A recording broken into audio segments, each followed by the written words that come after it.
você encontrou Lucas capítulo 2, do versículo 41 em diante. Quem achou diz amém.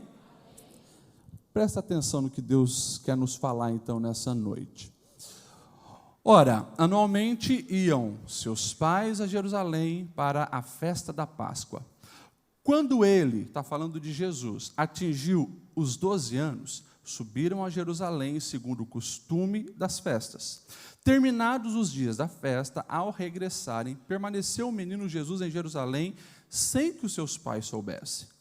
Pensando, porém, estar ele entre os companheiros de viagem, foram o caminho de um dia, e então passaram a procurá-lo entre os parentes e os conhecidos, e, não o tendo encontrado, voltaram a Jerusalém à sua procura.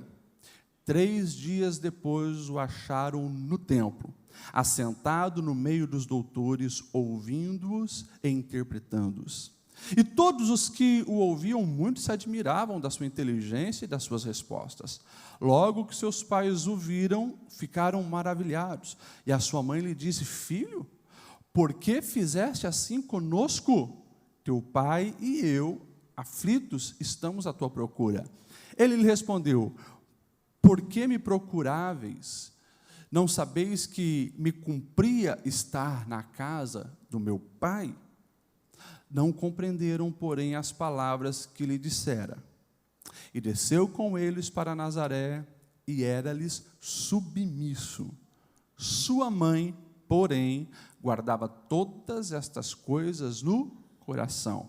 E o versículo 52 está ali na tela, vamos ler todos juntos, no 3, 1, 2, 3. E crescia Jesus em sabedoria e em estatura e em graça para com Deus e os homens. Amém. Glória a Deus. Meus irmãos, certa vez, quando eu estava no início do meu ministério, na verdade, aspirando ainda para ser um obreiro, eu lia muitos livros. Desde a adolescência eu comecei a ter apreço por livros. Eu nunca vou me esquecer num dos livros que eu li ainda antes de casar, né? Aspirante a um obreiro, e o livro contava, né, uma ilustração que dizia que em certo momento do naufrágio de um navio, o seu capitão se posiciona no meio do povo apavorado e ali dá uma louca nele, que ele quis, naquele momento de pavor, onde o barco estava indo a pique, deu na telha dele de querer ensinar a jogar a xadrez. E começou a ensinar o povo a jogar xadrez, em vez de ensinar o povo a usar o colete salva-vidas, pegar as embarcações reservas e assim por diante, para se salvarem, e muitos morreram. E o autor daquele livro, ele dizia: cuidado, pastor, para no seu ministério, na sua caminhada, você não ser parecido com esse capitão. Muitos passageiros estão precisando aprender a usar os botes salva-vidas e usar os coletes salva-vidas, e você está ensinando muitas vezes coisas que não estão sendo de extrema necessidade naquele momento.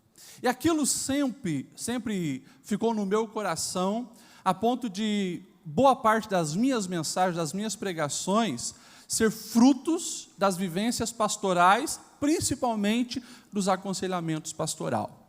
E Deus tem falado muito no meu coração e também no coração do pastor Nilton, do pastor Alessandro Aguiar, que nós precisamos cada vez falar mais do assunto de família. Família. E hoje eu vou falar sobre esse assunto, é domingo, culto de família, eu vou falar sobre o assunto de família, por quê? Se eu pegar, né, dos 10 atendimentos mais ou menos que a gente faz por dia, 6, 7, às vezes 8, é sobre problemas familiares. Então, nós precisamos estar falando bastante sobre esse assunto. Talvez algumas pessoas, né, muitos já me procuraram: pastor, culto de domingo à noite, aquela oração que vocês fazem para a família, eu me sinto tão desconfortável, porque eu estou sozinho. Eu sempre digo: não permita que setas malignas entrem no teu coração, porque todos nós, queira ou não, pertencemos a uma família. Você não nasceu do nada, você tem um pai, você tem uma mãe, ou teve um pai, ou teve uma mãe. Quem sabe você quer um dia constituir família, se você não tem, né? poucas são as pessoas que têm o dom do celibato, a maioria quer constituir família, e mesmo que você tenha o dom do celibato, seus pais já morreram, você não tem irmão, digamos que você está sozinho, entre aspas, né, na vida, pode ter certeza, Deus quer te usar como um grande instrumento, porque você é cristão, resplandecer a luz dele por uma geração que precisa também de orientações nessa área. Então, nós precisamos estar atentos. E nós temos aqui um manual. Tudo que nós precisamos para ser uma bênção em todas as áreas da nossa vida e termos também uma família abençoada, está aqui. Basta a gente parar para analisar, aprender e receber. Porque se você pegar desde a primeira família, você vai ver que não existe família perfeita. Né? Desde lá do Adão e da Eva, quando o pecado entrou no mundo, a gente vai ver que lá já teve mentira, lá já teve engano, lá já teve assassinato, lá já teve tanta coisa errada, a primeira família.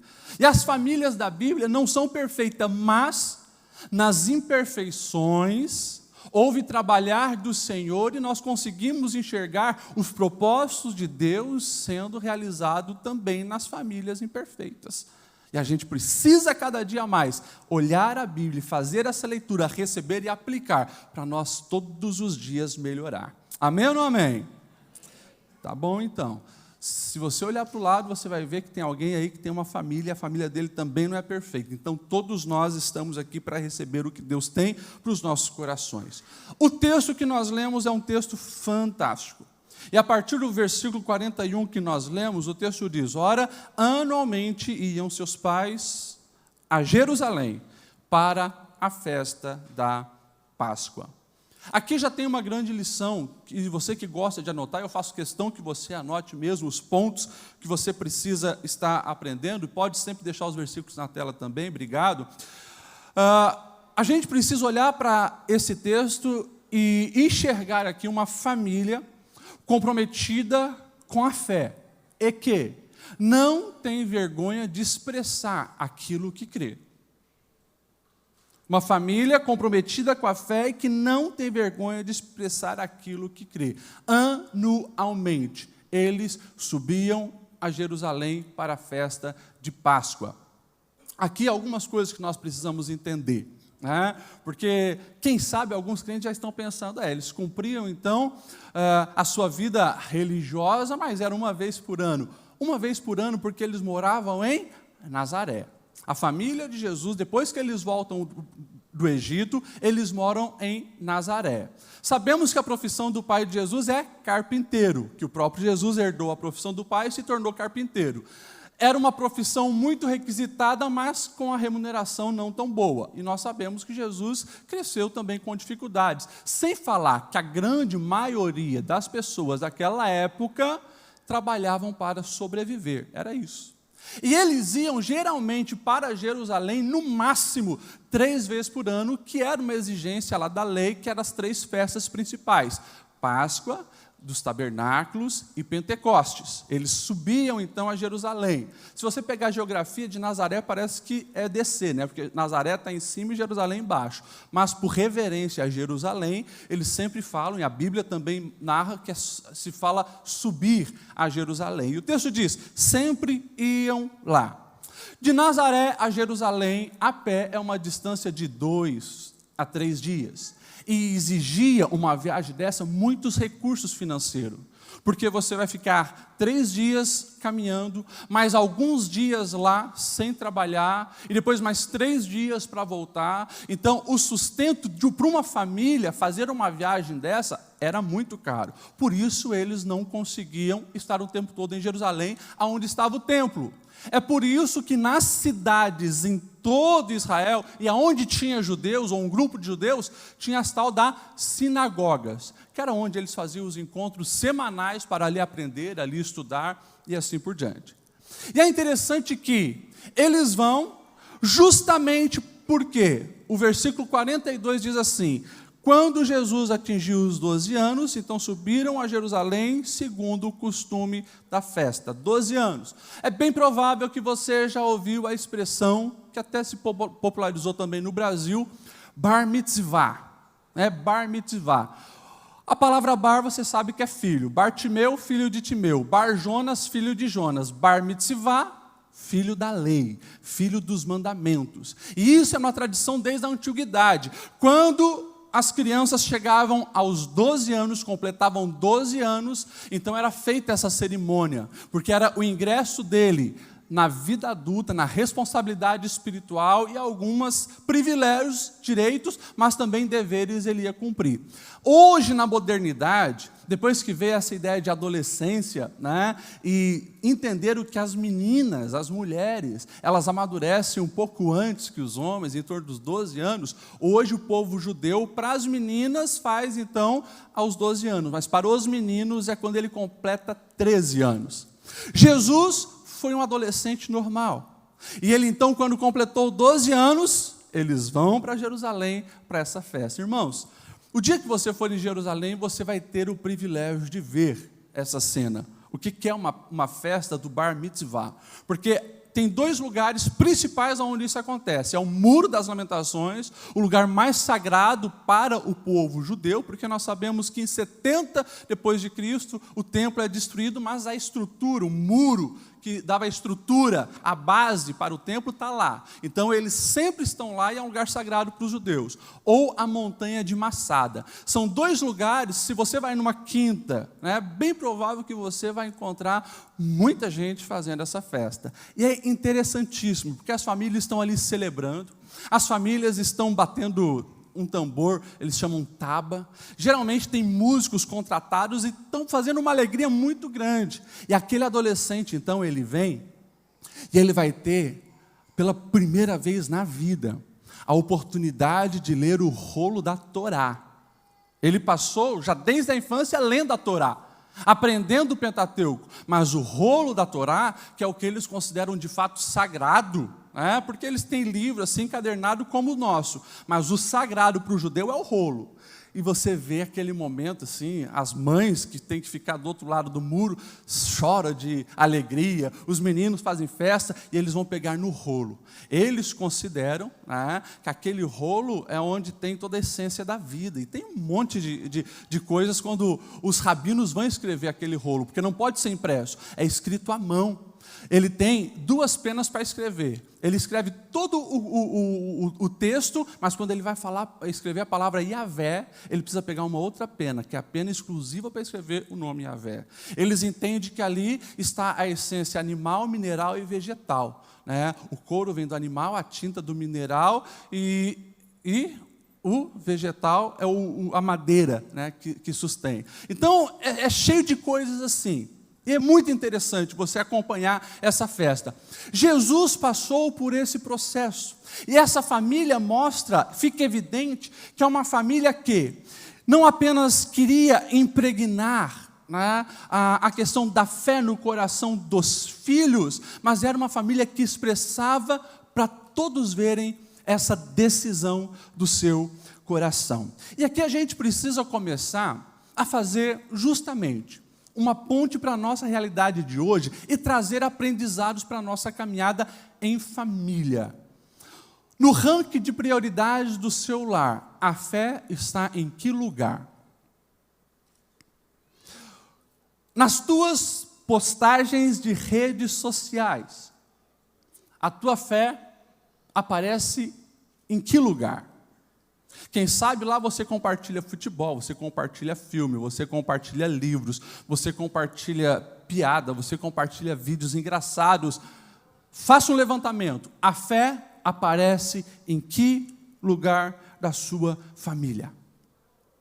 E a gente consegue enxergar justamente Maria e José respeitando não apenas uma tradição, mas se tornando responsável de fazer toda a caminhada com o filho, da confirmação de fé na vida dele, do conhecimento das coisas do Senhor na vida dele. Ou seja, os pais se posicionando como exemplo e referência para os filhos na questão de vida espiritual.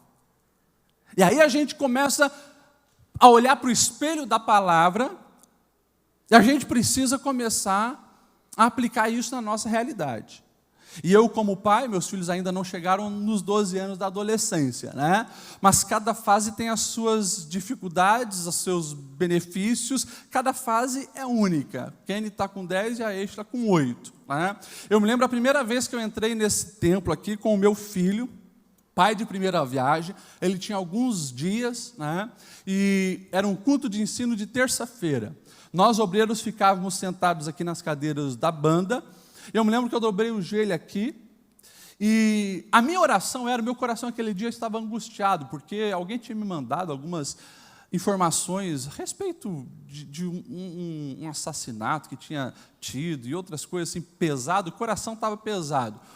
E eu me lembro que estava na minha oração, conversando com Deus, e eu fiz uma pergunta: Deus, como que eu vou fazer para esse menino que está a primeira vez aqui comigo hoje na tua casa, como que eu vou fazer para que ele permaneça nos teus caminhos, para que ele se torne um cristão verdadeiro, um crente fiel, um servo que te agrade? O Espírito Santo naquele dia acalmou meu coração com uma frase só: adore você, conheça a Deus você, vive em Cristo você, Ele vai te imitar. Ele vai te imitar. E isso é algo que nós, pais, precisamos entender na sua essência, mesmo que isso pese aos nossos corações hoje. A gente precisa entender das nossas responsabilidades espirituais na nossa casa, para com os nossos filhos, e que eles estão de olho em nós, imitando a nossa postura, o nosso comportamento, e inclusive a maneira com que nós adoramos, a maneira com que nós servimos, a maneira como nós somos crente, como nós somos cristão. Teu filho tem visto você orar? Teu filho, tua filha já percebeu em você o hábito da leitura da palavra de Deus? Os nossos filhos veem a gente o tempo todo com o celular na mão, a gente assistindo alguma coisa, a gente muitas vezes estressado, vê tudo. Eles estão vendo coisas boas em você, um desejo pelo Senhor, desejo de conhecer o Senhor. E eu não quero ser mais duro do que o necessário, mas o Espírito Santo fala aos nossos corações hoje, trazendo essa responsabilidade. Talvez você está aqui dizendo: pastor Lediel, mas eu não tenho filho. Ok, um dia você vai ter. E você é responsável. Ou talvez outros estão aqui dizendo: os filhos já criaram asas e voaram, né? Os meus cabelos já estão brancos, os filhos já não estão em casa. Você ainda é pai, você ainda é mãe, você ainda é responsável por eles em muitas coisas, inclusive como referencial de vida, porque eles ainda não passaram pela fase da vida que você está passando, e eles precisam de referência, eles precisam de orientação, eles precisam de você. Esta família aqui nos deixa esse grande exemplo. E é claro, esse peso em nós, de responsabilidade, precisa nos fazer a cada dia mais crente, um servo fiel ao Senhor, aquele que se desvia do pecado. Até ontem, eu estava dando uma palestra para casais, e depois alguém veio comentar comigo, porque eu falei: gente, está tudo errado. Na minha experiência de mais de 15 anos de aconselhamento familiar, né, e nos últimos 5 anos como terapeuta familiar, esses dados das revistas, das faculdades, né, muitas vezes do IBGE, Organização de Saúde, que fala que os principais motivos do divórcio é incompatibilidade de gênero, não saber lidar com dinheiro e tantas outras coisas. Eu sempre digo: esqueça isso. O que mais causa destruição das famílias, separação e tudo isso se chama pecado. Pecado. Por trás de tudo isso que eles estão narrando é pecado. Quando o nosso coração se torna duro, longe do Senhor, a gente perde a noção das coisas essenciais da vida, daí sim o casamento fica chato, se separa e assim por diante. Talvez você está aqui, você está dizendo: pastor, essa palavra está muito dura porque o meu casamento não deu certo. Eu sei que você está recomeçando a vida, então aprenda a fazer direito. Está aqui. Baseie a sua vida, o seu casamento na palavra. Olhe para a família de Jesus e você vai encontrar realmente estruturas sólidas aonde nós podemos evidenciar e viver aquilo que Deus planejou para a família. Lembrando que não existe família perfeita. Não existe. Do púlpito à porta, todas as famílias têm as suas dificuldades. Agora, coloque a fé no patamar que é necessário.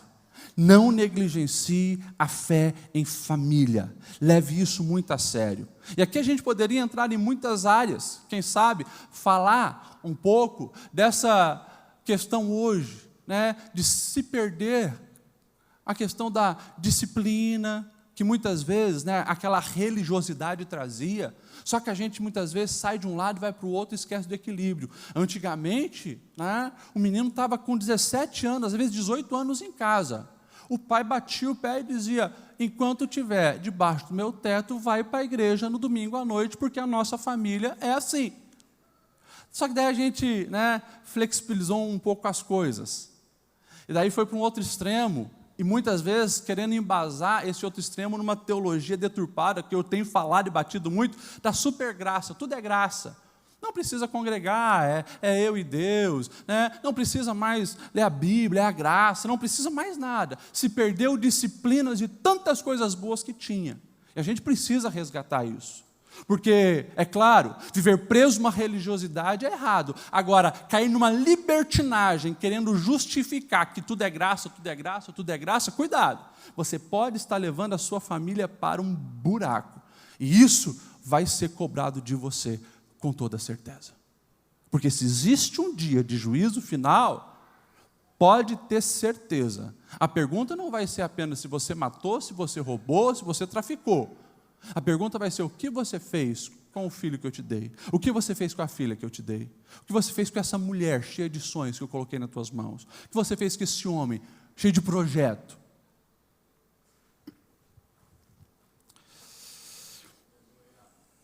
Seja uma família comprometida com a fé. Viva a fé em família. Volte até aqueles cultos domésticos lá. Senta com os filhos de novo para ler a palavra. Mas, pastor, já disse, já casaram, ok. Chame os filhos e os netos junto e faça um culto lá. É responsabilidade sua. E Deus vai te cobrar por isso.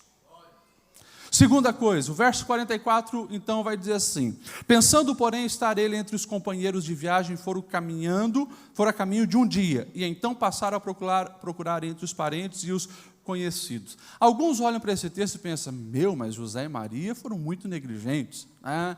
Porque realmente Jerusalém era uma loucura.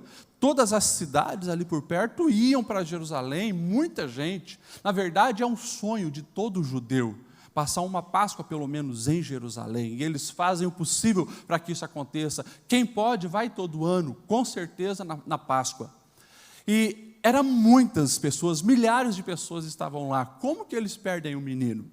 A gente começa a entender um pouco, né, os costumes e as tradições quando a gente vai estudando, e era normal ter grupos com os parentes, com os vizinhos. Por exemplo, é bem provável que quando o pessoal sai de Nazaré e vai para Jerusalém, vai em grupo, e quando volta, também volta em grupo. Todos os moradores, eles combinavam de ir junto. As estradas tinham seus perigos, tinham salteadores, então eles iam juntos. Geralmente, saía primeiro um grupo de mulheres, crianças e idosos. Geralmente esse grupo ia mais na frente. Depois, a maioria dos homens vinha atrás, às vezes 2 horas de distância, porque os homens andavam mais rápido e depois, né, tinha que acompanhar os demais. Era normal estar em grupo, os familiares, os parentes, e o retorno também. Então, é bem provável que pensaram: Jesus está com o tio, Jesus está com a tia, Jesus está com o primo, e naquela época, pode ter certeza, né, é bem diferente das nossas famílias, né, não são igual eu que tenho 2 filhos. Todos os judeus tinham pelo menos 6, 7, 8, 9 filhos. Isso era normal. Então, o vilarejo era composto de famílias. Eram muitas famílias. Então, Jesus cresceu ali com os amigos, com as famílias, com a vizinhança. E aqui já tem uma lição também para nós aplicarmos na nossa casa hoje. Você precisa entender que mesmo sendo uma família piedosa e cristã, você precisa ter laços sociais. Escute isso, você precisa ter relacionamentos sociais. O fato dos pais terem deixado o menino Jesus com os amigos, com os parentes, mostra que tinha laços de confiança. E Jesus podia estar com ele. Ou seja, não é pelo fato de sermos piedosos nós vamos viver numa bolha, isolado do mundo, e não nos vamos relacionar-nos com ninguém. Pelo contrário, eu tenho falado para muitos pais algumas verdades que muitas vezes os pais não estão agindo da maneira certa. Há muita preocupação, principalmente quando os filhos entram aí nos 11, 12, 13, 14, 15 anos, adolescência, pré-adolescência e juventude, amizades. Ai, pastor, eu tenho orientado, mas esse menino está escolhendo andar com gente que não é boa. Essa menina está escolhendo andar com gente que não é boa. Eu sempre digo, desde criança, você precisa induzir quem vai ser os melhores amigos do seu filho e da sua filha. Como assim, pastor Lediel? Você precisa enxergar na comunidade onde você vive, na igreja onde você está, famílias boas, pessoas que você gostaria que o teu filho se relacionasse, e essas pessoas vocês convidam então para estar na tua casa. Essas pessoas você convida, você vai visitar e convida quem sabe para fazer um dia uma viagem junto, alguma coisa junto. As famílias vão se aproximando, você vai criando bons relacionamentos, e os seus filhos, consequentemente, eles vão estar com outros meninos da idade, com outras meninas da idade, vão fazendo amizade. Ou seja, você conhece aquela família, você sabe que é gente boa, e sem o teu filho nem perceber, o melhor amigo dele geralmente pode ser o teu melhor amigo. A melhor amiga dela pode ser a tua melhor amiga. Hoje eu olho para os vínculos que os meus filhos vivem na maioria dos momentos.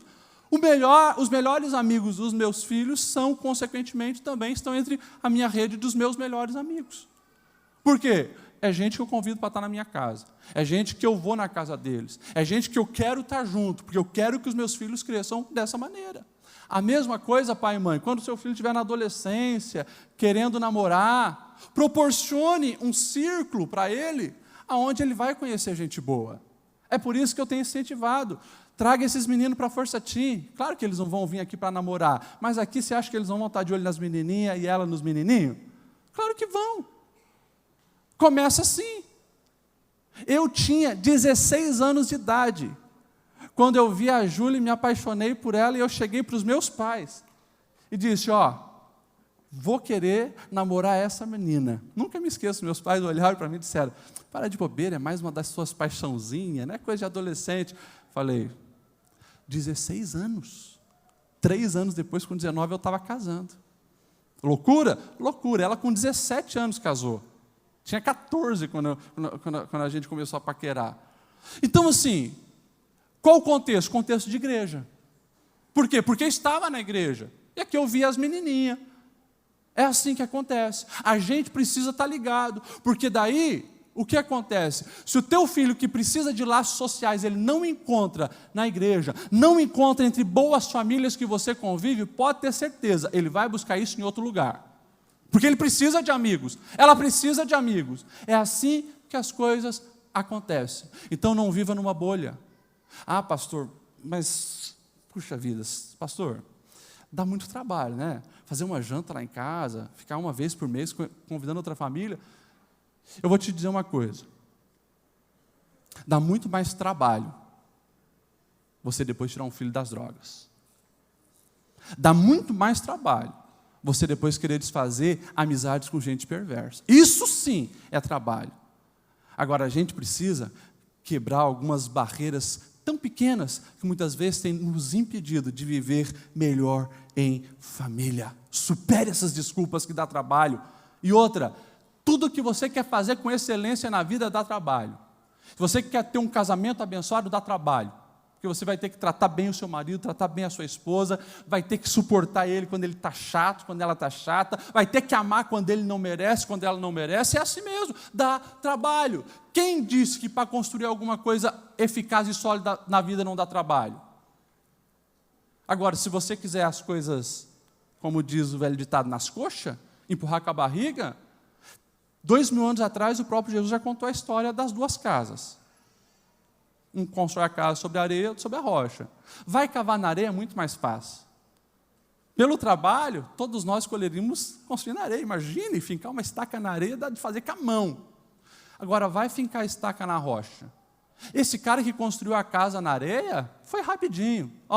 estralou o dedo, a casa estava pronta e provavelmente deitou, descansou, curtiu a preguiça, talvez ficou até zombando do outro que estava lá, ó. Estaca na pedra, na rocha. Muito tempo depois a outra casa ficou pronta e esse aqui rindo, quem sabe, zombando. Só que um dia a tempestade vem. Um dia a chuva cai. Um dia o vento sopra. A casa sobre a areia vai embora. Agora a casa sobre a rocha, essa fica de pé. Escute o que eu estou dizendo para você. Eu não estou dizendo que é fácil, na nossa rotina louca e ativista, encontrar um tempo para fazer um culto doméstico. Não é fácil. Não é fácil você todo dia ter um tempo para orar com seus filhos, ou como todo dia eles querem, pai, conta uma história. Todo dia, dá trabalho. Quantas vezes eu tenho que ir lá procurar uma história, pensar nisso, com tanta coisa na cabeça para resolver, dá trabalho. Dá trabalho, mas vale a pena. Um dia, a gente vai ver que essa casa vai ficar de pé.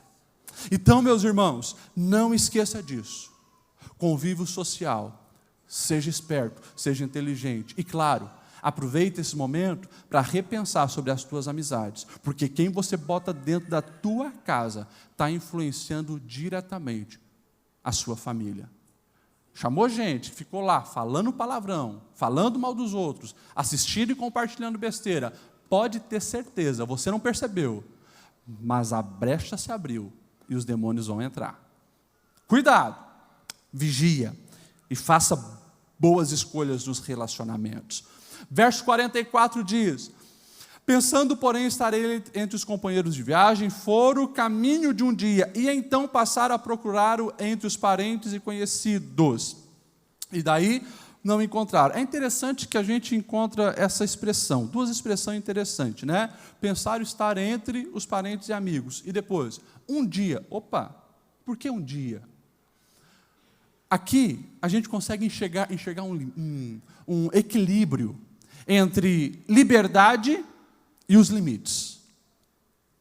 Porque Jesus estava circulando lá no meio dos parentes, dos amigos, na mente deles, né? Algo que aparentemente era comum.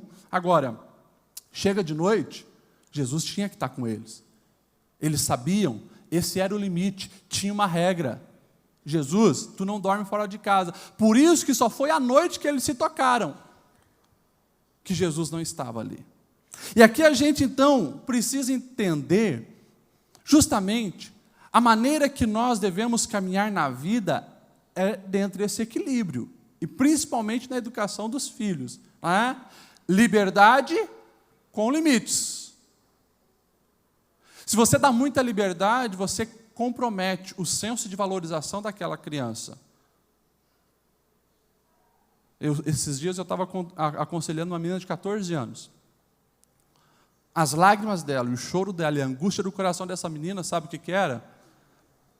Pastor, eu posso sair agora, posso ir para uma outra cidade, posso viajar, posso dormir fora, o meu celular não vai tocar, os meus pais não vão me ligar. Eu posso ficar 3 dias fora de casa.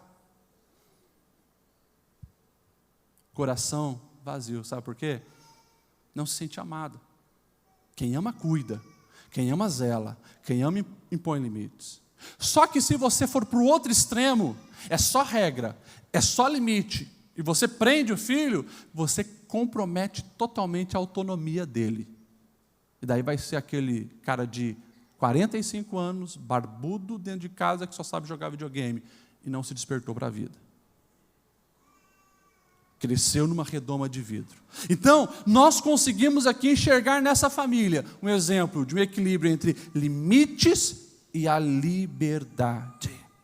Deixa eu correr para nós ir para frente. Depois, a gente também consegue olhar para essa família que estava passando por um problema e perceber que eles tiveram maturidade, mesmo sendo alvo de problemas. E entenderam que, mesmo sendo uma família de Deus, eles estavam passando por problemas. Se eu perguntar aqui se alguém tem dúvida que essa é uma família de Deus, eu sei que ninguém vai dizer nada contra, porque nós estamos falando de Jesus, o próprio Filho de Deus, e o próprio Deus encarnado. Nós estamos falando de Maria, Aquela jovenzinha que em Nazaré é chamada de agraciada e é escolhida para ser mãe do Messias. Nós estamos falando de José, aquele que daria para Jesus a linhagem de Jessé, um homem com um coração maravilhoso, porque se ele fosse um homem normal da época, ele já teria mandado apedrejar Maria quando apareceu grávida. Mas ele decide no coração: eu vou fugir. Eles podem pensar qualquer coisa de mim, mas eu vou fugir para preservar a vida dela. Até que o anjo se revela para ele e diz: não, pode ficar tranquilo, é o Espírito Santo. E daí ele então entende. Agora, nós estamos falando de pessoas extremamente fantásticas, que estão enfrentando problemas. É uma família de Deus, é uma família piedosa, que enfrenta problemas. Ou seja, o que você precisa entender com isso? Não é porque você é crente, você é cristão, você está tanto tempo na igreja, que você não vai enfrentar problemas, vai. E é interessante que essa família já tinha enfrentado problemas, como a perseguição do rei Herodes, que queria matar o menino Jesus, e o anjo precisa aparecer e intervir, foge para o Egito. Agora, é interessante quando nós olhamos para esse texto, a gente não vai encontrar um anjo aparecendo dizendo: fica tranquilo, Maria e José, Jesus está lá em Jerusalém dentro do templo. Não. É interessante que, quando a gente olha para esse texto, a gente vai ver que eles se angustiaram, e naquela angústia eles precisaram correr atrás, foram procurar. Sabe o que é? Eles passaram 3 dias procurando, ou quem sabe 2 dias, né? Porque é 3 dias depois, 2 dias inteiros procurando Jesus, naquela angústia, naquele senso de um grande problema. Tenta se colocar no lugar, aquela multidão que estava em Jerusalém, daqui a pouco você não encontra o teu filho, o que você ia fazer? Imagina você no lugar de Maria e José. Agora, eles têm maturidade para lidar com esse problema, e mais, eles entendem que mesmo pertencendo a Deus, tem responsabilidades que cabe a eles de executar. E aqui eu quero que você entenda de uma maneira muito clara: pai e mãe, nós temos as nossas responsabilidades. E as nossas responsabilidades não são apenas orar pelos nossos filhos, também. Mas a nossa responsabilidade é fazer aquilo que Deus conferiu a nós. A nós. Às vezes, tem pessoas que querem terceirizar para Deus, para a igreja, para outras pessoas, a educação dos filhos e assim por diante. Agora, Deus conta conosco e tem coisas que vão caber a nós. Se esforça para fazer com que isso aconteça. Depois, quando eles então encontram Jesus no templo, quem sabe depois de procurar em tantos lugares, nas praças, nos campinhos de futebol, nas lan houses, né, de Jerusalém, não sei, tantos lugares eles foram e chegaram e encontraram Jesus no templo, um lugar, quem sabe, diferente para um adolescente da idade dele. É interessante que lá em Jerusalém a gente consegue perceber nas falas alguns detalhes importantes da unidade desse casal. O verso 45 diz: eles voltaram. Não falando de uma pessoa, voltaram. Na fala dela, quando encontra Jesus, né, diz assim: teu pai e eu estávamos aflitos à tua procura. Né? E a pergunta dela: por que fizeste isto? Não comigo, conosco. O que a gente consegue enxergar aqui? Nos detalhes. A unidade desse casal na resolução de problemas e conflitos que surgem. Um caso como esse, comumente seria assim: eu pensei que Jesus estava contigo, José. Você era responsável por trazer ele de volta. E daí José olhava para Maria: a culpa é tua, você é a mãe. O normal seria isso. Mas eles unidos voltam, eles unidos procuram, eles unidos encontram, e na fala: eu e teu pai estávamos aflitos. O sentimento era um só, sem culpar um ao outro, mas os dois se unindo para resolver problemas. Você já entendeu qual é a aplicação que nós precisamos ter hoje aqui, né? É a unidade desse casal que faz toda a diferença na vida dos filhos e principalmente no conflito dos filhos. Escute o que eu vou te dizer: O primeiro passo para você ter uma família abençoada começa com um casamento abençoado. Porque o relacionamento conjugal é o eixo aonde todos os outros relacionamentos que vêm vão estar. Quando você não entende isso, marido, e não trata bem a sua esposa, você, esposa, não trata bem o seu marido, pode ter certeza, você está comprometendo muita coisa também na vida dos filhos. E vocês que estão aqui, vocês sabem, a realidade de um divórcio é terrível na vida dos filhos. Nós, adultos, né, até superamos mais rápido do que nós imaginamos. Levantamos a cabeça e a vida segue. Agora, num coração de um filho, o trabalho é mais intenso. Então, nós precisamos estar atentos para essa realidade. Porque o casal precisa se unir para resolver os problemas. E quando eu digo unir, não é também só para resolver problemas. É todo o processo de educação. Não é só a mãe que deve suprir as necessidades emocionais do filho. O pai também. E não é só o pai, é a mãe também. Necessidades emocionais, carinho, afeto, amor. E o que eu tenho percebido? Mesma coisa. Às vezes pensam que é só os filhos pequenos, abaixo de 17 ou 16 anos, que têm necessidades emocionais. Teu filho pode estar com 40 anos. Ele tem necessidades emocionais. Ele precisa de uma maneira sentir-se amado por você, pai e mãe. E pode ter certeza, um dos grandes problemas que nós temos vivenciado hoje no gabinete pastoral é com gente barbada, muitas vezes cabelo branco já, muitas vezes calvo já, que chega lá no gabinete dizendo: pastor, o meu relacionamento com os meus pais é péssimo, isso me mata, pastor, eu tenho filhos, e o relacionamento com a minha família ainda continua caótico, e isso me afeta. Então, os filhos adultos continuam necessitando de ser suprido emocionalmente, suprido de amor, e assim por diante. E tudo isso a gente precisa estar aprendendo, reaprendendo e melhorando todos os dias. Verso 48 e 49. Logo que seus pais o viram, ficaram maravilhados. Sua mãe disse: filho, por que fizeste assim conosco? Teu pai e eu aflitos estamos à tua procura. O que é que eu encontro nessa família que precisa estar na nossa? Um diálogo respeitoso, até nos momentos difíceis. Gente, se você perdesse o teu filho 3 dias, teu filho adolescente, como que seria esse encontro?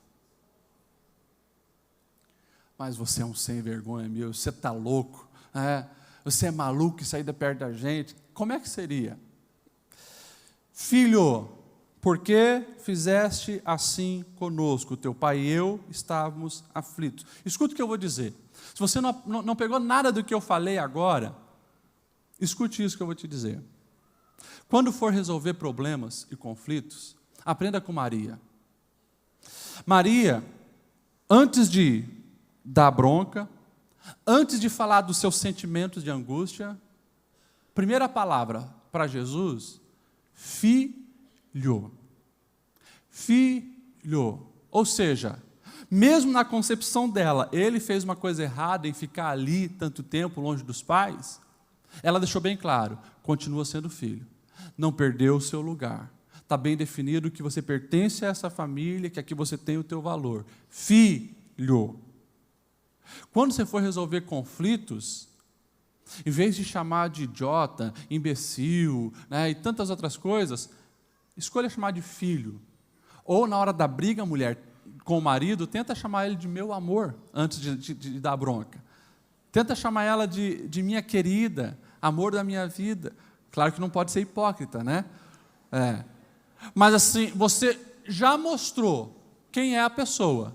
Mesmo não concordando com alguma coisa, mesmo no momento complicado, ela chama filho. Ou seja, essa palavra já evidenciou o lugar que Jesus tinha naquela família. E uma outra coisa que é ferramenta para você na resolução de conflitos. Escute isso.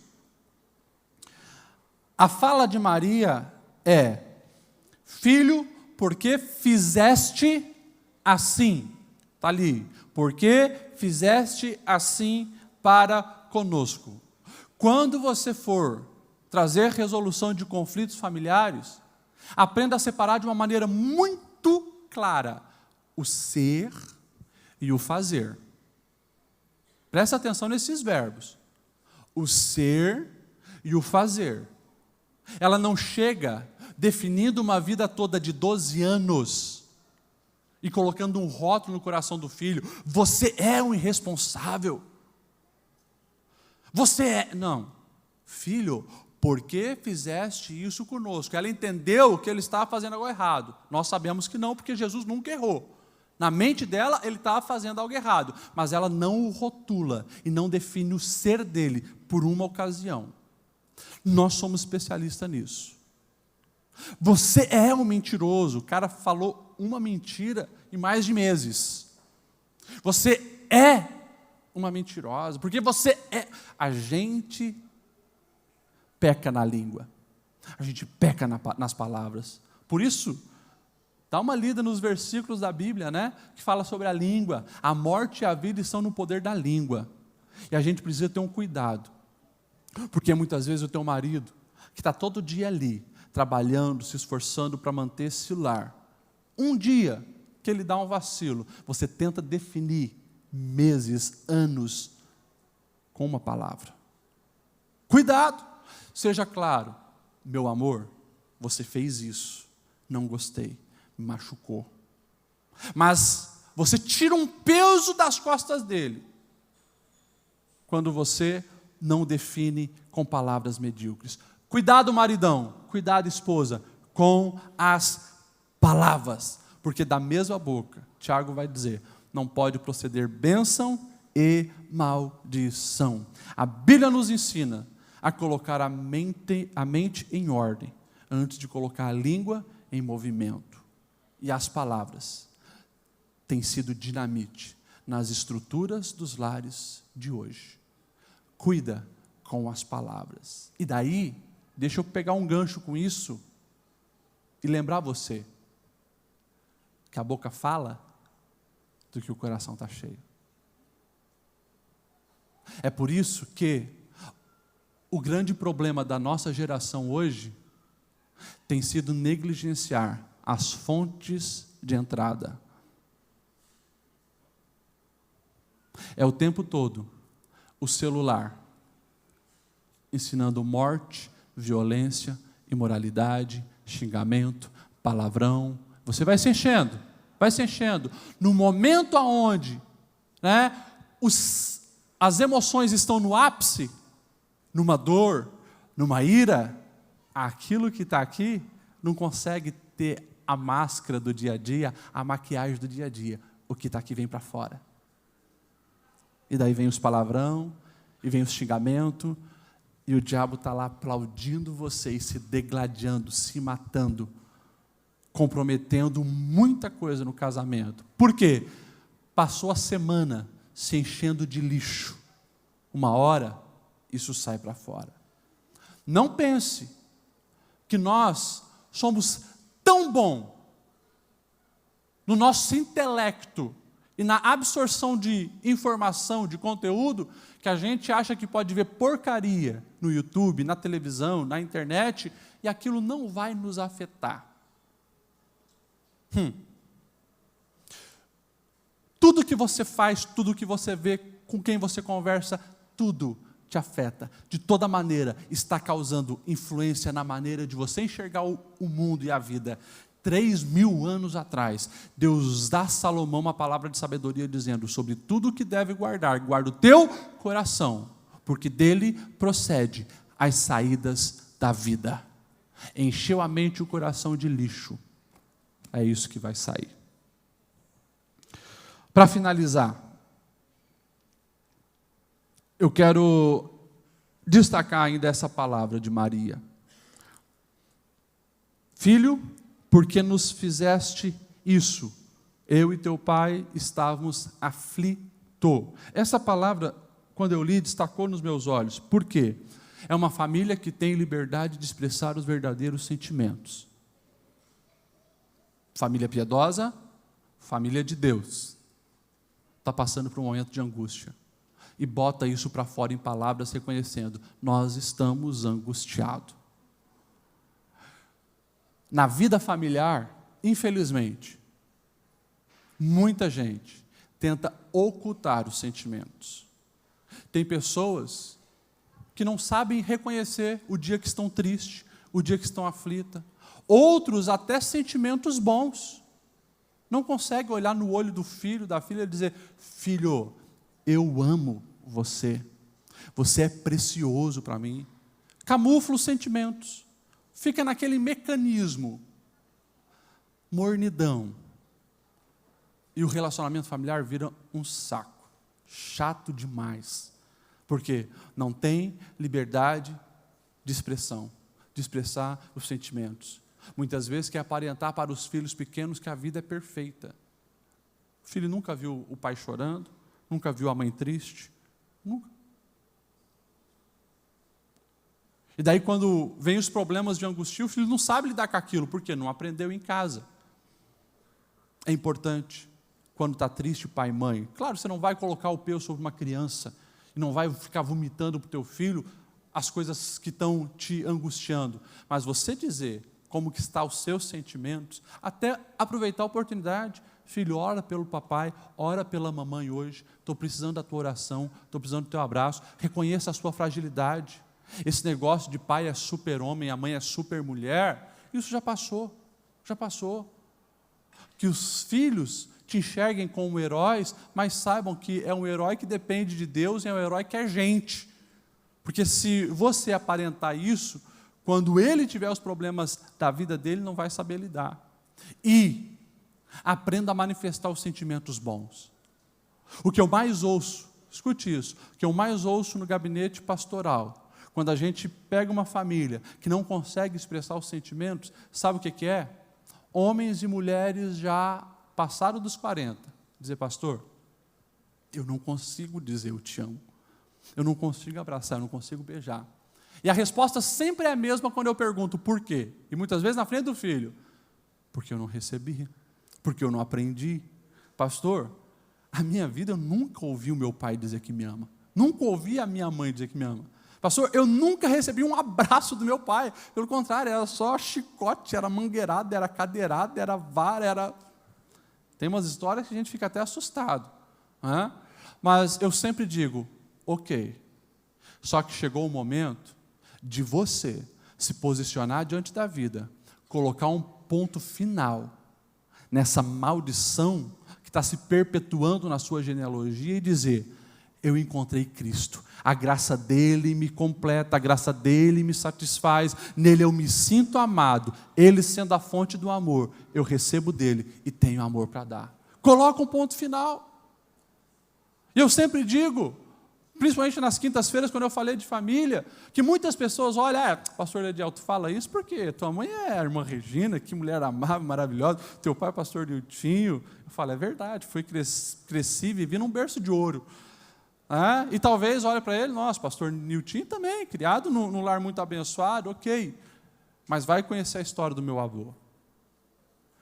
Uma maldição de suicídio na família, por perto dos 8 anos de idade, quando ele vai entrar na casa, ele esbarra no corpo da mãe enforcada. Os filhos são dados para um monte de gente, ele trabalha como escravo, até que, no começo da juventude, ele encontra o Senhor Jesus. E ele decide: a partir de mim, a minha história, a minha família vai ser diferente. E ali tem um recomeço, ali tem uma nova vida. Você não pode identificar os maus que vêm de geração em geração na sua genealogia e dizer que não vai fazer a diferença. Para com isso. Perpetua coisas boas e não coisas ruins. As coisas ruins, coloque um ponto final. Aprenda a olhar no olho da sua família e dizer: eu te amo. Se os teus pais não oraram por você, ore você pelos seus filhos. Se os teus pais não te abraçaram, abraça você. Se você nunca viu o teu pai ser um pouco romântico com a sua mãe, seja você romântico com a sua esposa, seja você romântico com o seu marido, surpreenda. Não podemos perpetuar o mal. A vereda do justo é como a luz da aurora, vai brilhando cada dia mais, cada vez mais até ser dia perfeito. Ou seja, o Senhor em nós, nos faz ser melhor a cada dia. E é isso que nós precisamos buscar. Se coloque em pé. Quero já orar por você e pela sua família. Se você está pertinho da sua família, abrace eles agora. Se você está pertinho dos seus, eu quero ministrar sobre você, sobre a sua casa. Em outro momento eu continuo essa mensagem, tinha mais 3 pontos ali. Uma palavra para os filhos, né? Porque mesmo Jesus tendo uma experiência maravilhosa lá no templo, o texto vai dizer que, e voltou para Nazaré, e lhes era submisso, honrava os pais, mesmo sabendo que era filho de Deus, que tinha uma grande missão de salvar a humanidade, submeteu aos pais. Já parou para pensar o que é ser submisso a um pai que é carpinteiro? Jesus, a serragem hoje aqui, quem vai é você, tá? Estava lá, Jesus. E você, filhão, né? Só porque sabe mexer no celular melhor do que o pai e a mãe, acha que se manda, né? Acha que não precisa honrar eles, ó, aqui para ti, ó. Vai aprender com Jesus. Vai aprender com Jesus. A família de Jesus nos ensina a ser melhor. Eu quero que você saia daqui apaixonado pelas histórias da Bíblia, porque todas essas histórias, elas estão ali para nos ensinar. Ei, eu tenho falado, a gente precisa resgatar de novo o amor por essa palavra.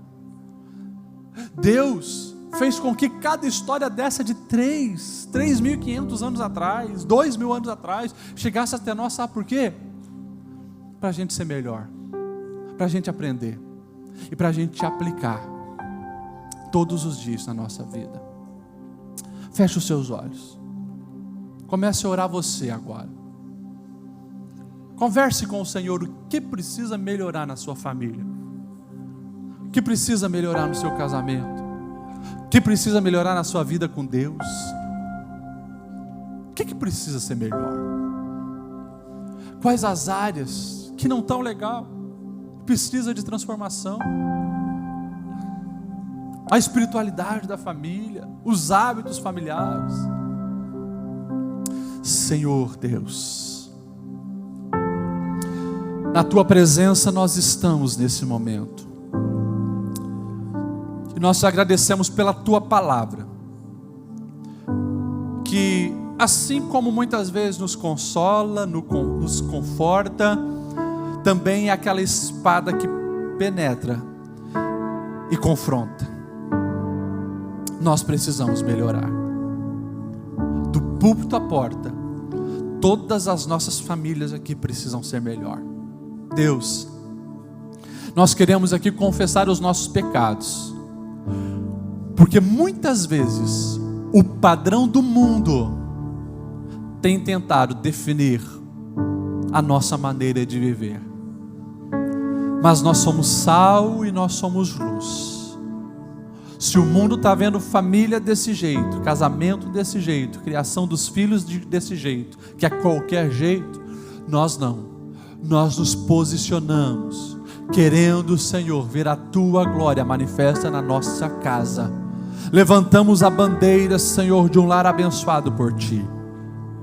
Eu sei, Senhor, que diante de uma palavra como essa, muitos aqui que já passaram por momentos complicados, precisam, Senhor, de uma esperança, de restauração ou de recomeço.